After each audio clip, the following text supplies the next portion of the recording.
Hi, folks. Welcome to another episode of Filmstudy. This is Ken McCusick, here for the Know Your Foe episode this week, and I'm joined by a great guest, Laurie Fitzpatrick. Thanks for joining us.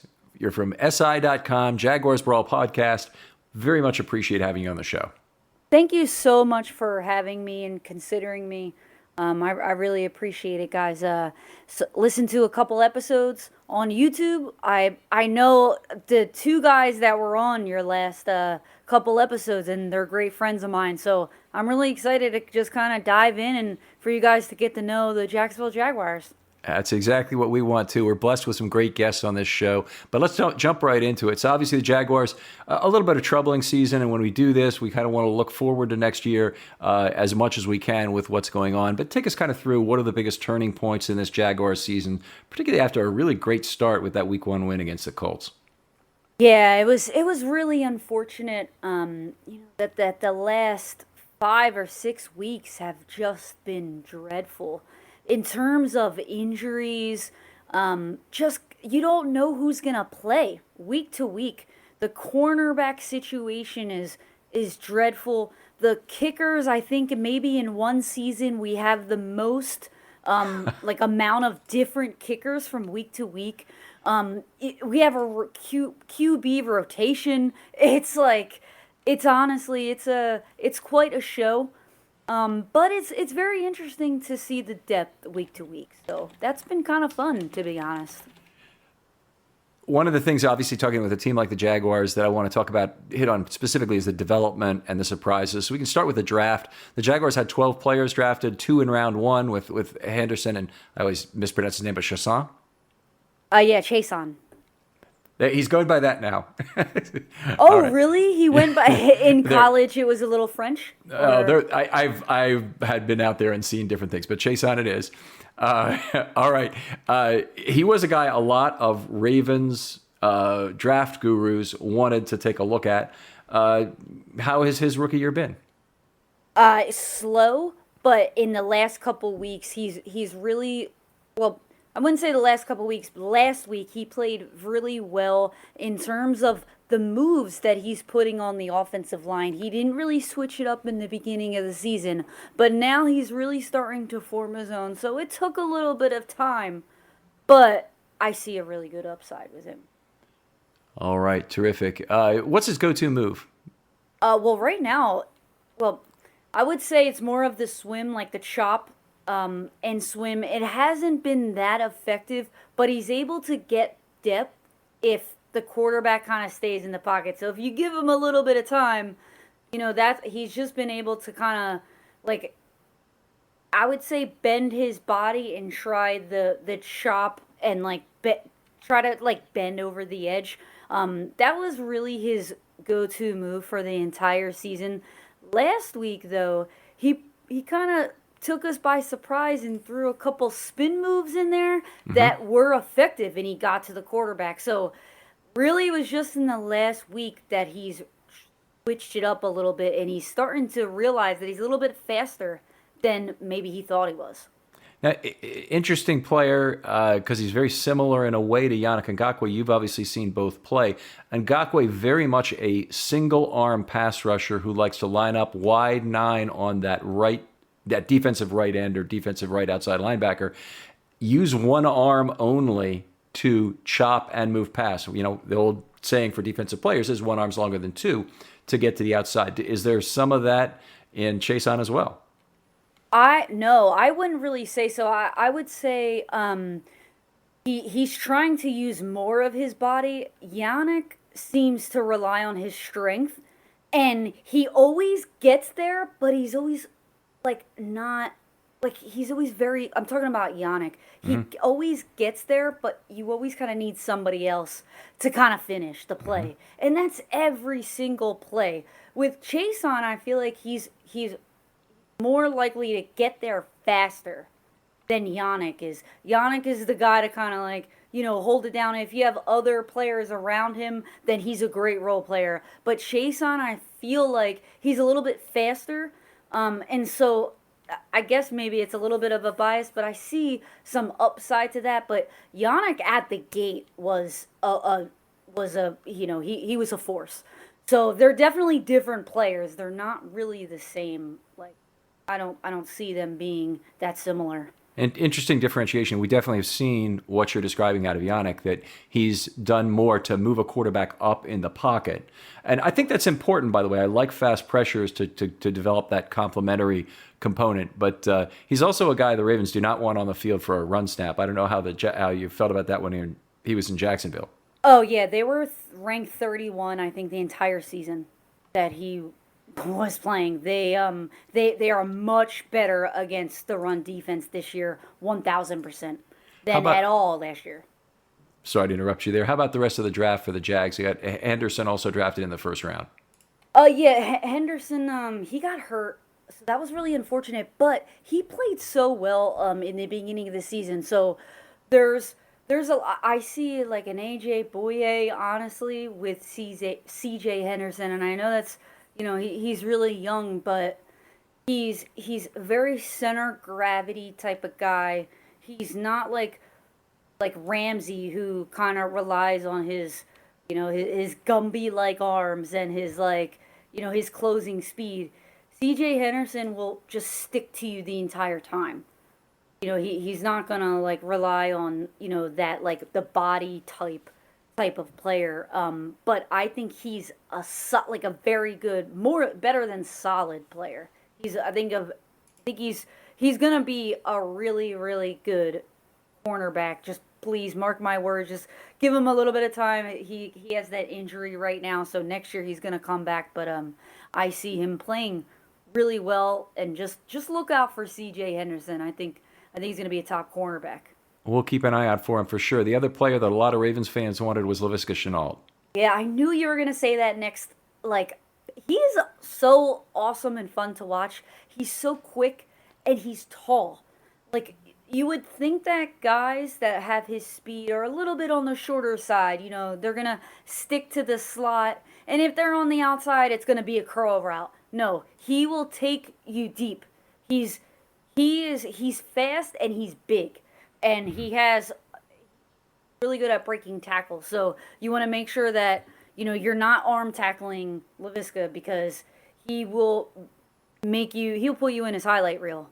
He's exciting. AJ He's really Brown, a exciting. lot of comparisons to AJ Brown for Laviska coming out of school. A year later, very similar body type, 6'1", 227, 6'1", 225-ish. Both of those guys are monsters after they have the ball in their hands. Yeah, no, I would say get him, while he's on the run. But honestly, he has really good hands. So even if he's not on the run and he's 50-50, like it's a jump ball, or if he's got a corner that, like, if he's running a curl route and the corner is all over him, he has such good solid hands that he's getting swiped at and he's still catching the ball.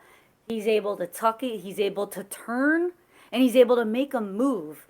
And that's almost every single time he gets the ball, if he's lucky to get the ball. But he's doing that quite often. So, and it's I know I'm saying there's a lot of upside in my voice, and I'm really excited.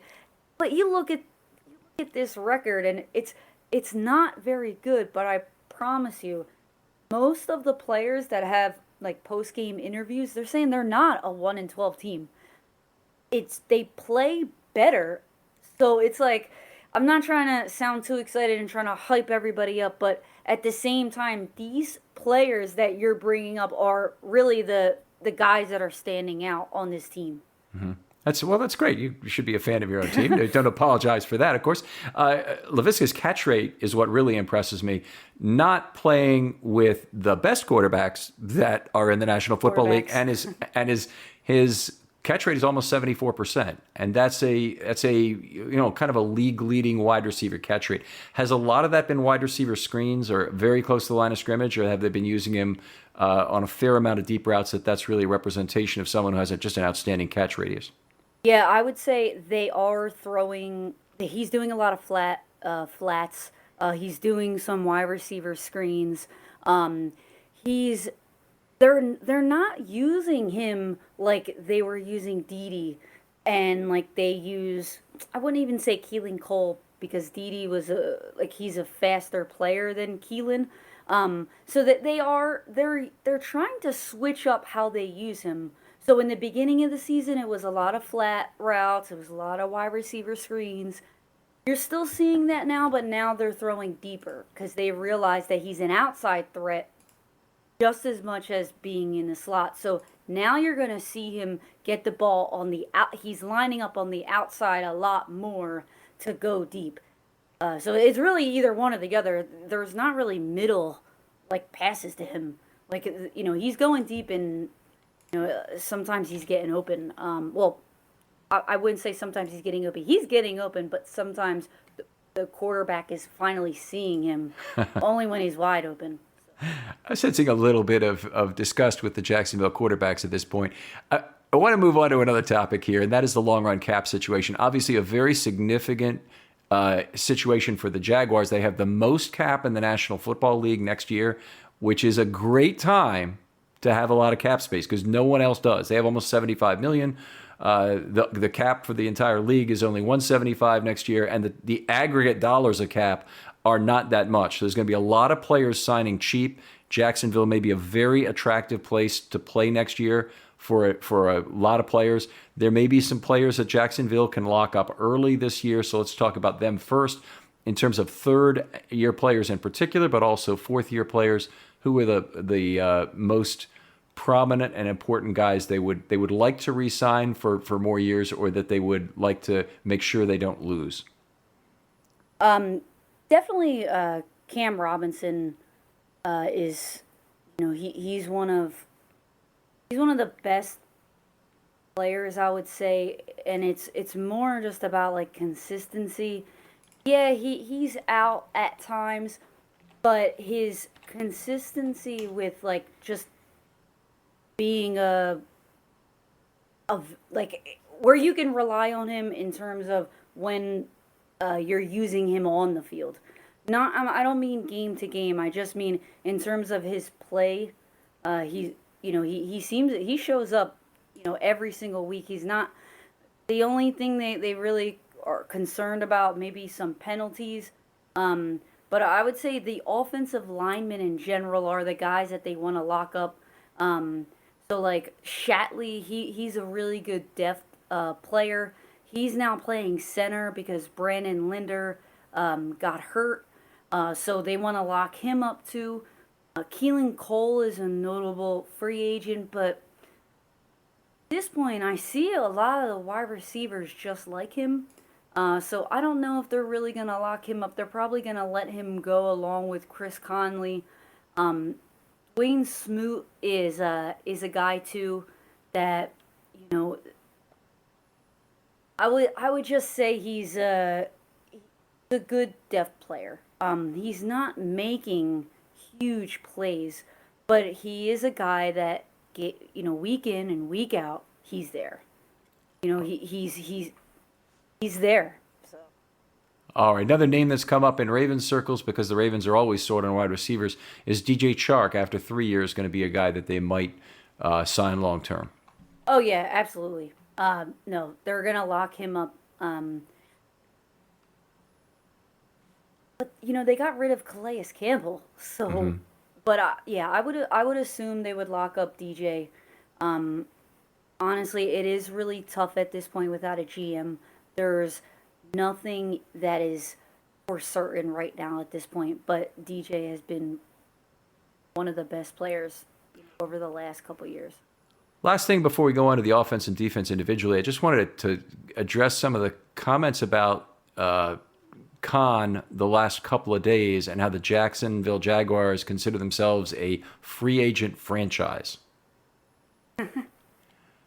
Yeah, that's, as a fan, it's just things that you don't want to see or you don't want to hear. And it just seems like they want to tank at the end of every season when they aren't doing well. And that really, it's just disappointing, but it seems like what he says, that's what's happening. So I don't know how to get rid of that without, this brand new GM coming in. So unfortunately, it's something that you don't want to hear, but it's true. Now, Laurie, do you actually live in the Jacksonville area such that you go to games, or are you elsewhere in the U.S.? No, I am in Philadelphia actually. Well, South Jersey, Philadelphia suburb. Okay, very good. So it probably burns somebody more. My producer actually lives in Jacksonville, and he's not a Jacksonville fan. He's a Ravens fan because he came from Maryland. But it would burn me more to have to share a franchise with London than just about it. Well, I could think of worse things. A Canadian city might be worse, but it would really burn me to share a franchise with a foreign city. Yeah, and especially because the fans work so hard to get this team um, back in the 90s. So it's just something, it's terrible. And I have this little guy inside of me that's saying, 2 games, jump to 4 games, jump to 6 games. And it's just like, when are you going to draw that line? Is it about money? And I, I just, it's something you don't want to see, but I'm hoping that's not the truth. But I'm thinking that they're going to split it in half. Half the season there, half the season. It would be a move that the NFL would probably like to see to get a European unit started, but they can't really, I don't think, go to one European team without going to 2 or even 4 to really make it make sense at the same time. Oh, it's like 2 teams? Yeah, if they just have a team in London and teams are flying all over and logging up these ridiculous travel miles, and then you really need a buy anytime you go to London, but you also need a buy for the team to come from London to the United States, it just becomes harder. So I think it'd be more likely that if they had a whole division there, they'd mitigate some of that by having 3 of the road games be, in Madrid and Paris and Munich or whatever it would be. Yeah, I see that, but I don't see. I would see I would assume that it would be a slow transition actually, and not one like that. I would say that the teams would spend probably a solid 4 weeks there, because they wouldn't be able to fly back and forth. But I think that's probably like one of the big problems, the taxes that they would have to pay, because if you spend more than 21 days there, the tax rate changes. So it's like a whole kind of big thing where they wouldn't be able to move like week to week. I would assume that it would be a longer, like, hey, they're there for 3 weeks, 3 or 4 weeks, and then maybe the next year they would think about maybe another team. But I would say they would try out for amount of time. Okay, very interesting thoughts. We'll break for a word from Josh here.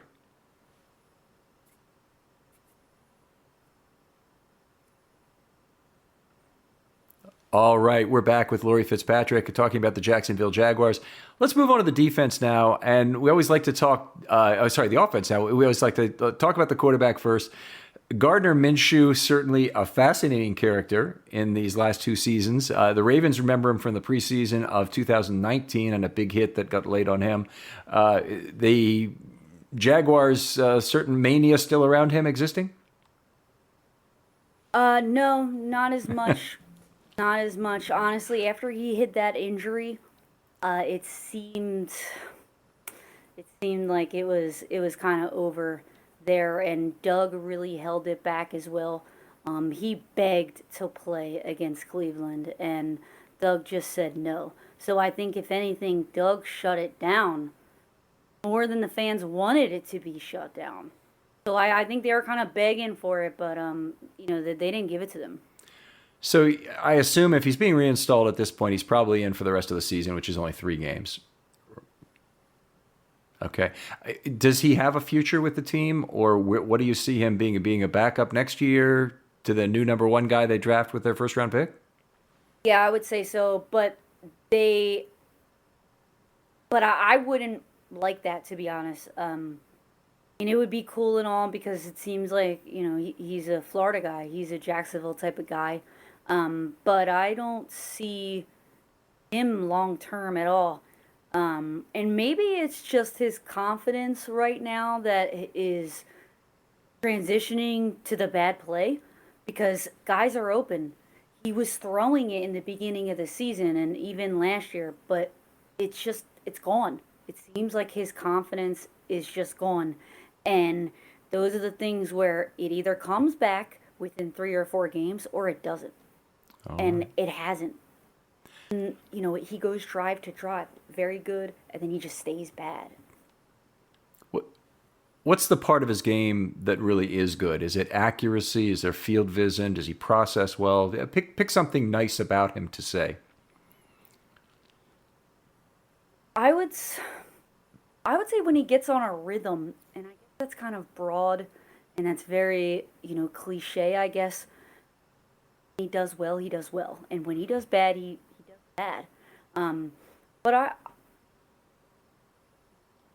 She's having trouble. You can just say he's got a Yeah, good no, mustache. yeah, no, I am having trouble honestly because from drive to drive, he's accurate and then he's not. He's throwing behind guys. He's overthrowing guys, against a defense like Cincinnati where they're not terrible, but he can play really well. So it's really hard to find that piece. But I would say again, zone, he's not as good compared to man. I would say man, he does better. He's not as good at making the reads against the zone defense. Okay, good point there. The Ravens have played a lot of zone recently, just a very soft kind of look at that's interesting.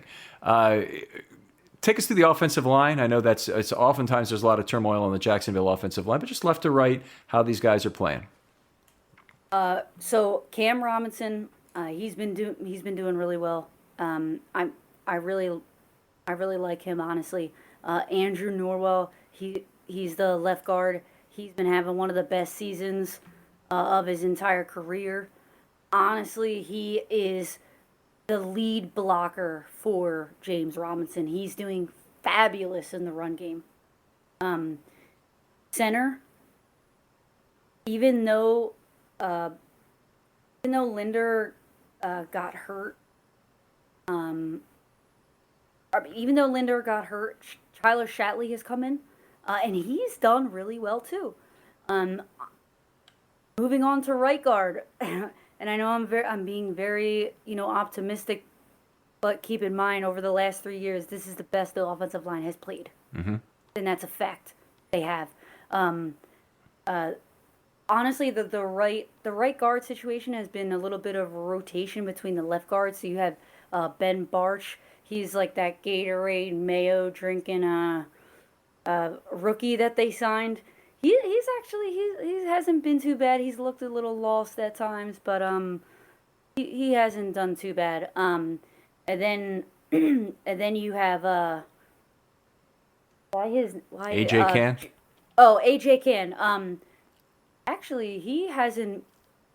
I haven't. I guess when you don't hear about a player, that could be good too. I haven't really heard about him lately, honestly. I'd say they run it more to the left side. So AJ hasn't. He hasn't done terrible. So honestly, he's been okay. But Jawan Taylor on all the way on the right tackle side, he's been pretty well too. So even though injuries have, burdened them a little bit at the center position, the rotation has been great. They've been playing really well. I'm looking at the snap totals by player here, and it is impressive that they've kept their offensive line together for most of this year. So, for instance, John Taylor's played every single snap. That's nice to have. The Ravens have obviously haven't made a lot of change over the course of the year in terms of which players are on the field. All right. Well, you've got through the offensive line. Let's talk about the individual wide receivers. Tell me what each of their games are. I know we kind of hit on Chenault earlier, but all the others. Yeah, so DJ, he's been able to get open, hasn't seen the ball very much. You can tell his body language week to week has declined. He's seen. It's No, a yeah, great comment. I'm so serious. It's very sad. He's such a good player, but I think his frustrations are getting the best of him. Um, uh, then you have Laviska. He's obviously he's been great.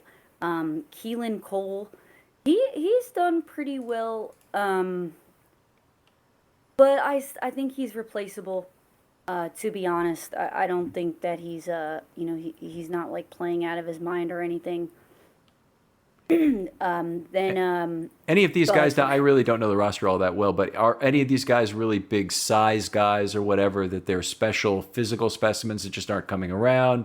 Or are some of these guys Muppets and Smurfs who are just maybe too small for the position, that are even overperforming or not performing for that reason?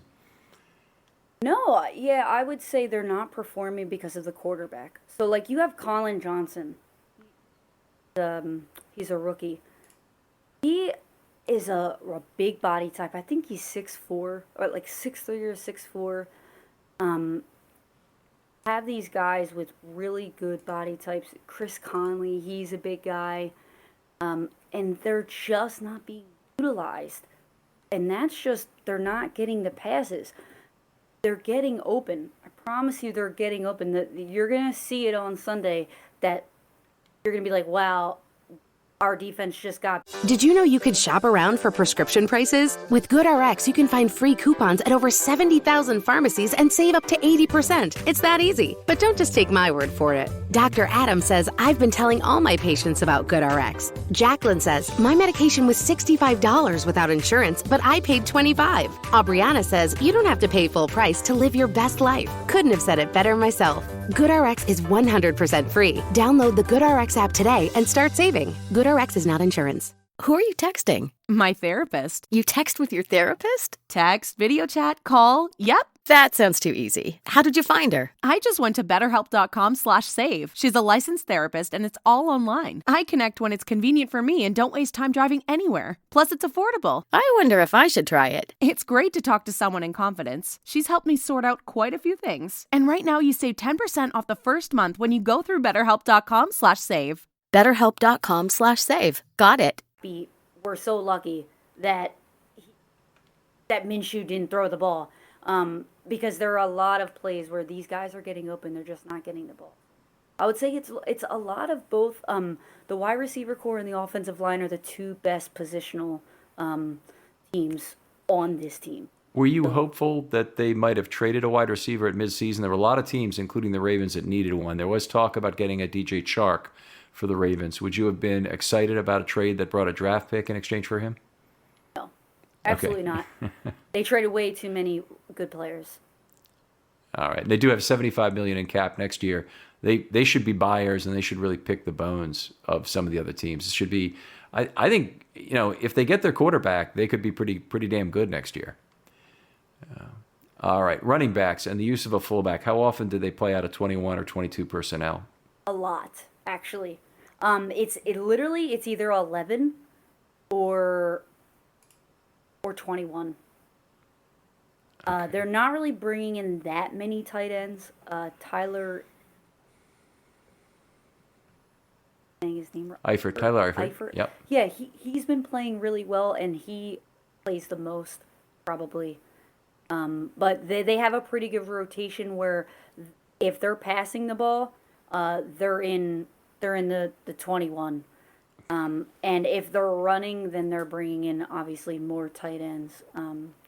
They're mostly putting in more.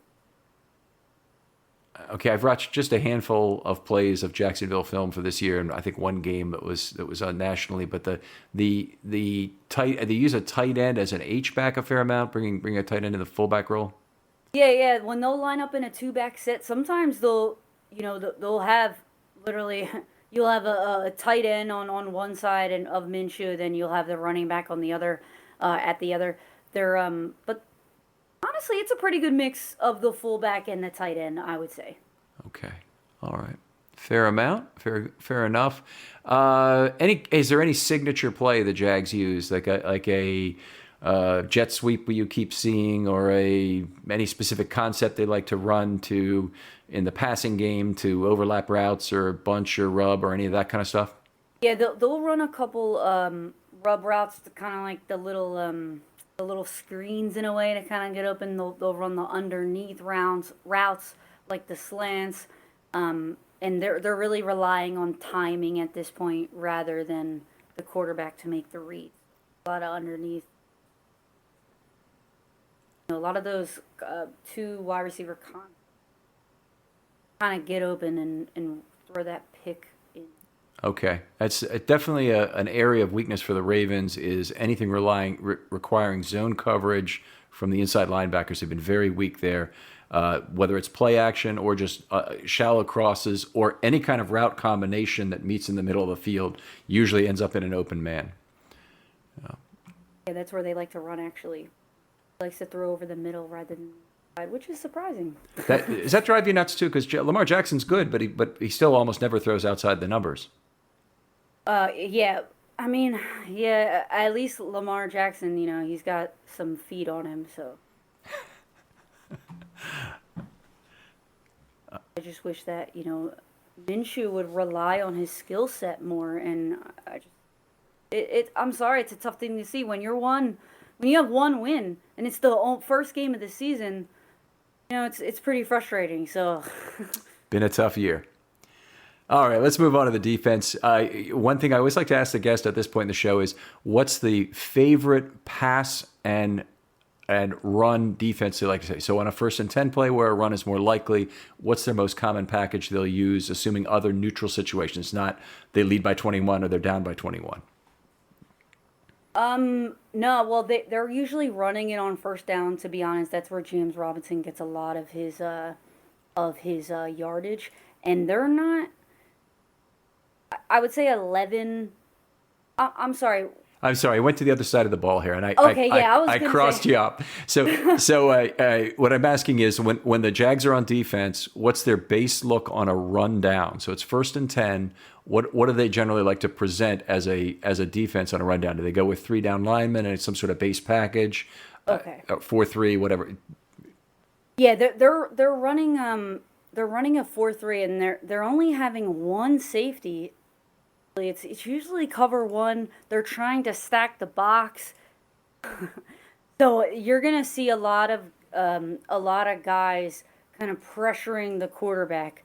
So you might see a couple big plays happen on the Ravens side, and that's generally how the games are going. They're going back and forth a lot of points because the Jaguars seem to stack the box more than not. I've noticed a lot of the fans on the board seem to be beating on Taven Bryan a lot. Yeah, because you would think that he would show out more. And now it's getting to the point where he's not even getting many snaps. It's just, you're seeing rookies, they were making better, more plays, like Devon Hamilton from Ohio State, the rookie. He was coming out firing all cylinders before he got injured. He was making a ton more plays than Taven Bryan. They seem to move him to the middle. He seems to have a little bit more success. But you're not seeing that early jump at the snap like he was doing in college. He doesn't seem to have that jump, that get up like you thought he would. All right. Let's take a step back again to pass defense. So I assume they show a 4-man front on passing downs. Do they move to a dime defense a lot where they have an inside linebacker replaced by a safety?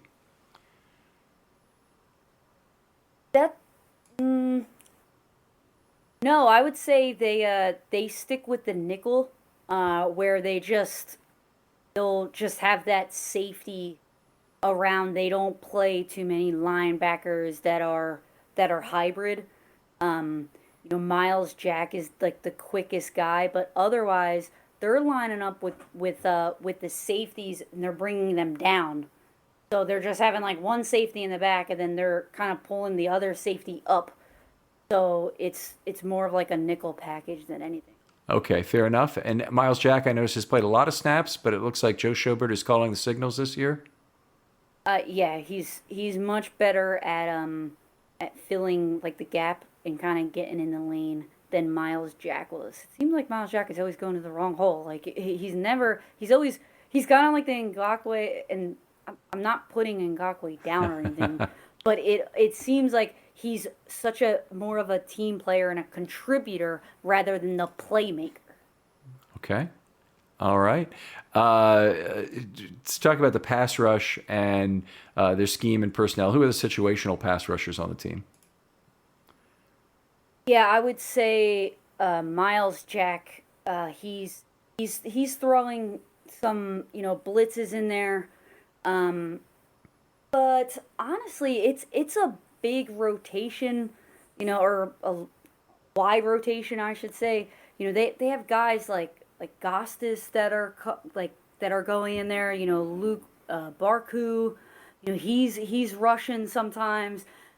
They even throw some cornerback blitzes in there, but right now it's the injuries are so they're racking up. It's like they're a different week. They're running different defenses. Honestly, sometimes they're not blitzing at all, and then other time Todd Wash pulls his head out and he's blitzing nonstop. So, I think it's a take it week by week, but you're not going to see many like blitzes. You're going to see more containment this week rather than any. All right. You've taken us through some of the defensive linemen already. Why don't you take us through the secondary and tell me a little bit about each of the players? So honestly, I'm not a fan of this secondary at all. Wingard hasn't played very well. He's letting up a lot of really big plays. Wingard is the safety. You have Josh Jones, who's coming back. Nobody is really standing out, to be honest. But he's not too bad. You have Chris Claybrooks. He's gonna be playing, this week. Honestly, these guys are one big mystery. Ken, there's a rotation. Josiah Scott. I'm not even sure who that is. Okay. Like Greg Mabin.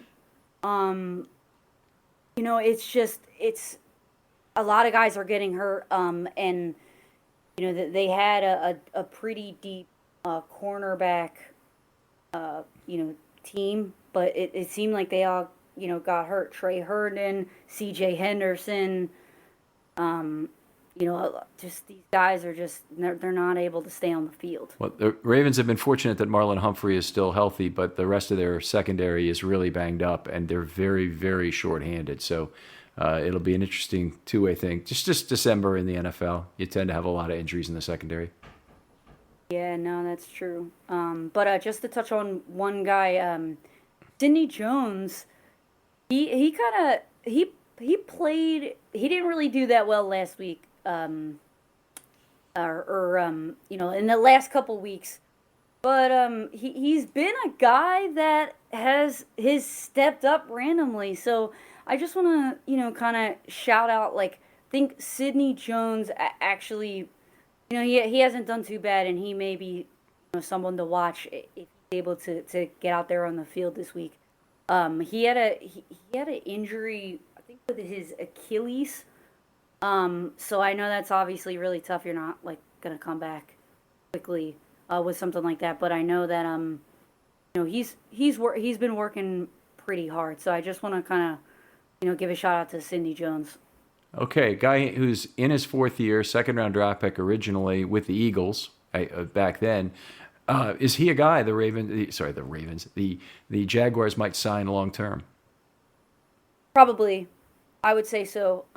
He's just going to be another depth guy, but they desperately need some more corners in there.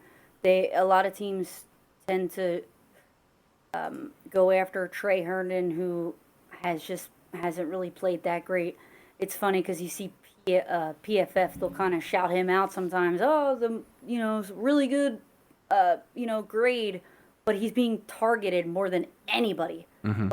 So obviously, you're going to have pretty good numbers when, you're being targeted so much. But there's not really anybody that is that's doing too well. So I'm a little nervous. All right, fair enough. In terms of defending the Ravens, obviously the Ravens are a different animal to a lot of teams in terms of how they defend them. But Jackson, Brown, Andrews, the Ravens' speed. Is there anything Jacksonville's faced like that this year? And when they did face them, kind of what tricks do they have, or what might they use to try and counteract that speed? Really, just about the matchups. Okay, so Miles Jack, a very fast player, somebody who obviously, if he's playing gaps well, or even if he's in pursuit, might be a player to give Jackson trouble. Yeah, I would say he's gonna force him inside, and you're gonna have a lot of in the trenches plays, this week. So yeah, I would say he's definitely a guy to look out for. He's gonna be someone that Lamar is gonna be running from. All right, all right. Well, fair enough. A lot of people wanted Miles Jack in the first round. I believe by the time the Ravens drafted in the second, the Jags had already gotten him. But it's obviously a lot of competition always between teams for players. But it's just interesting that Jacksonville and Baltimore seem to have a lot of overlapping euphoria about certain players in the draft. Yeah, to me, I think Miles he's been playing the wrong position his entire career until this year. So I think, this year he's actually been playing pretty well, but I was not a fan of him at all, especially in the middle linebacker position. Don't you think he's a little small? A little small, so you'd like his pursuit better. Of course, the Ravens with Patrick Queen are in a position not totally dissimilar in terms of having a little bit smallish guy that they play at Mike. Yeah, no, that's why they brought in Joe Schober. He's a much better middle linebacker to kind of he's calling the plays and he's able to get into the right lanes to stop that run. And you could tell the difference from last year's run defense compared to this year's. It's better. How good is Schobert? Obviously came from the Browns before and was somebody that we faced every year, but how good has he been in terms of positioning the defense and being a real leader in that term now that he's got the green dot? Well, they've been better, but you see week to week they're giving up big plays. There are times where in zone coverage he just looks lost, or no. Honestly, I wouldn't even say zone. It's really man when he's following the player. He's not able to keep up with the quicker guy, so they'll kind of pick on him and throw right behind him. In a way. So he's kind of opening up the defense to be exposed at times, but he's making the run defense a whole lot better. So it's really about them finding that balance. But Joe Schobert has made this defense better. It's just not, great, obviously.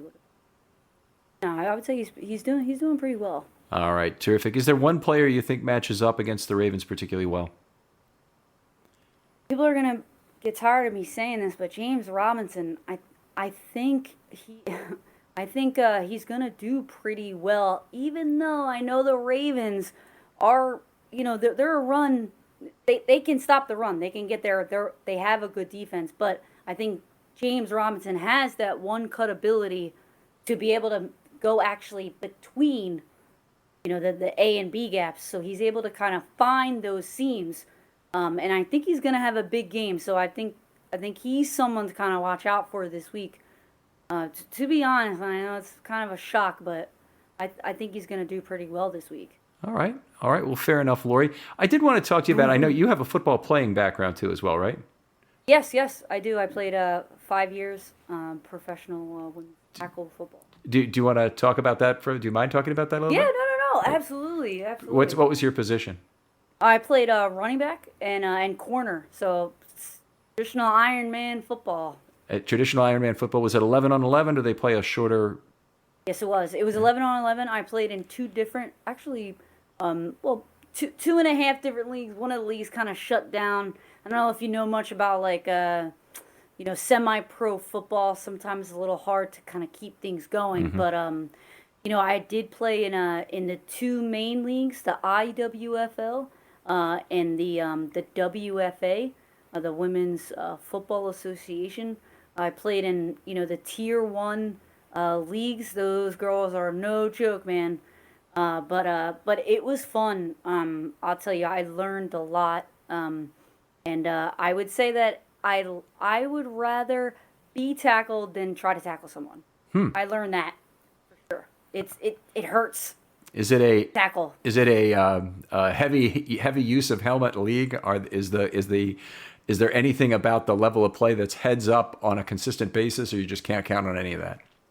No, I would say I would say it's they like to rely on the run game more, and it's people aren't gonna like what I have to say honestly, but like women's football kind of compares a little like below like the high school level at times, where it's a lot of like just in the trenches, we're gonna run the ball, and we played a lot of like wing T on my team. It was crazy the amount like the matchups that were different. We had a really fast girls. So we were running like jet sweeps and stuff, and these teams were like, "What the hell is going on?" Excuse my language, but they were used to running more than throwing.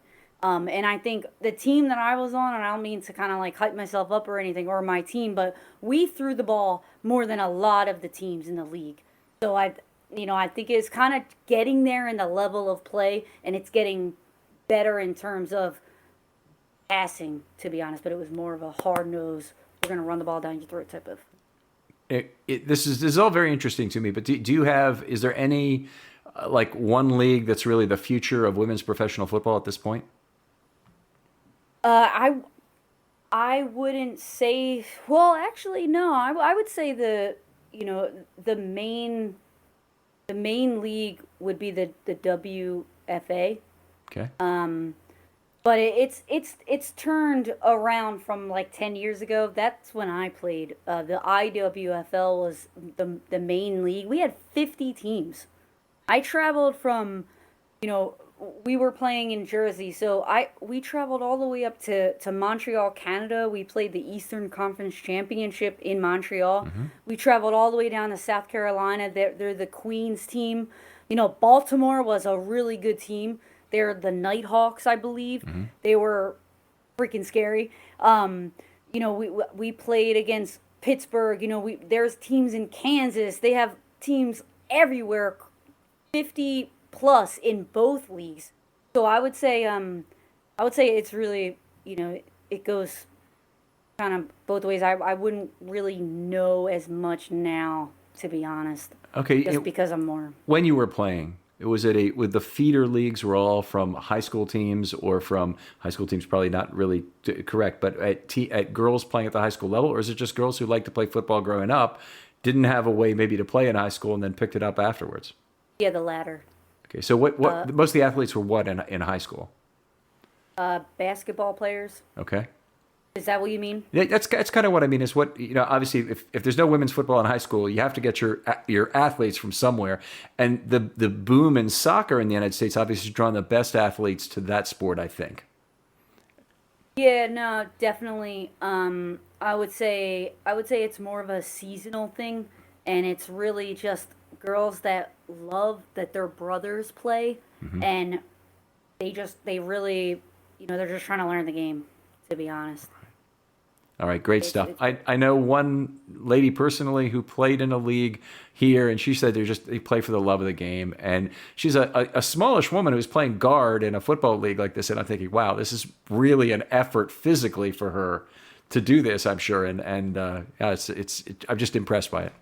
Yeah, no, I actually played in the lingerie league as well. That was the only, I only did the practice squad. I did not play in the games. I did not feel that it was right, to wear that uniform, honestly. But even the coach, me and the coach kind of had it out a little bit. He kind of said I needed to lose a little bit of weight to get on the field. Oh, no. I swear. That's awful.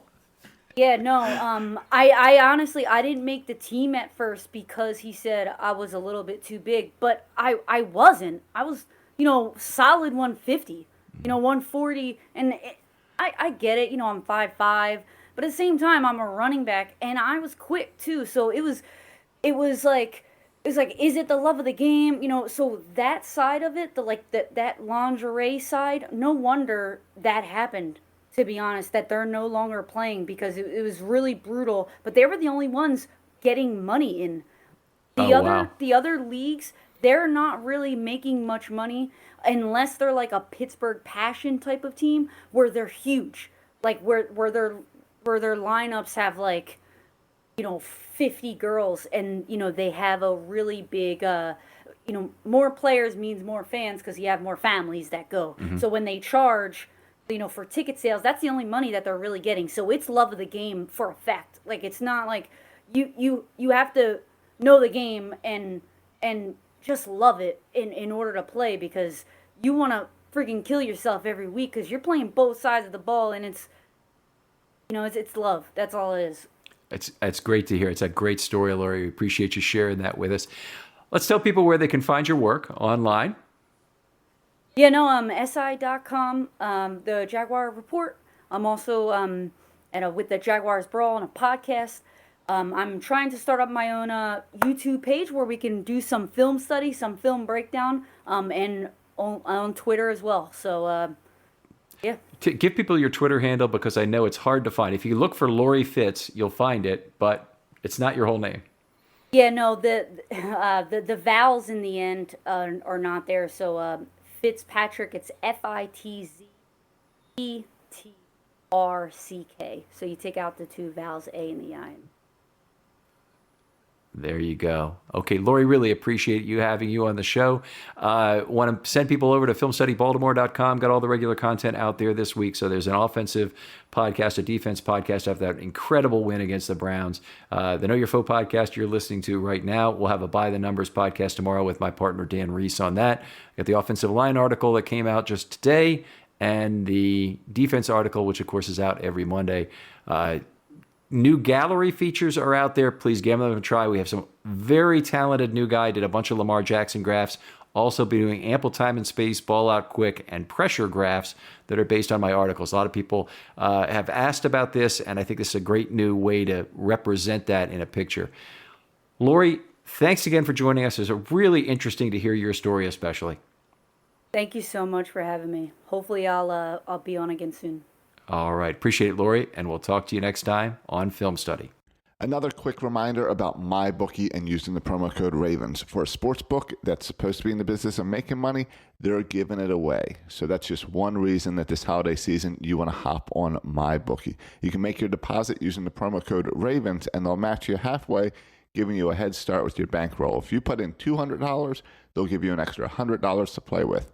It's joining is simple, depositing is simple, and even more importantly, getting paid is simple as well. So head on over to MyBookie and use the code RAVENS to hop on the bandwagon.